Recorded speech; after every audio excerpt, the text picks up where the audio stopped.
Бактыгул Тентимишев ушул айдын аягында 5 гектар сугат жана 20 гектар кайрак жердеги арпасынын түшүмүн алат. Айдоо башталганда айыл чарбасын каржылоо 10 долбоору аркылуу 1 миллион сом жеңилдетилген насыя алган. Мурундағы алганбыз малга деп. Анын малдардын баары азыр тоодо багылып атат. Анда 3 миллион алганбыз. Берген документтердин баарын толтуруп 5 күн ичинде алдык. 2 күндө септик бул арпаны. Ошо менен мына быйылкы түшүм болорун күтүп турабыз. Мамлекет жыл башынан бери 7,5 миңдей дыйкан фермерге насыялык жардам көрсөттү. Каржылоо 3 багыт менен жүрүүдө.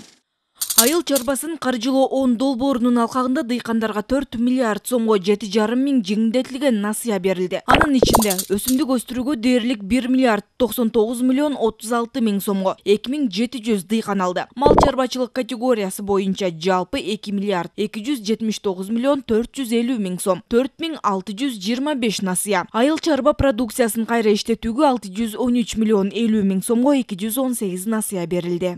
Банктар карыз алуучулардын тең укуктуулугун камсыз кылуу үчүн электрондук кайрылуу журналы иштелип чыккан. Бардык керектүү документтер берилгенден кийин эч кандай өзгөртүү киргизүү мүмкүн эмес.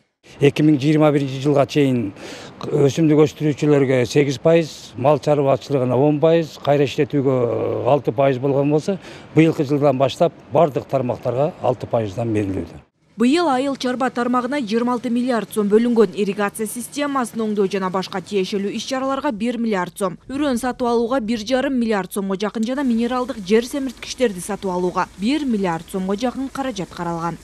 Бактыгүл Султанбек кызы, Руслан Сабатаров, Ала Тоо 24.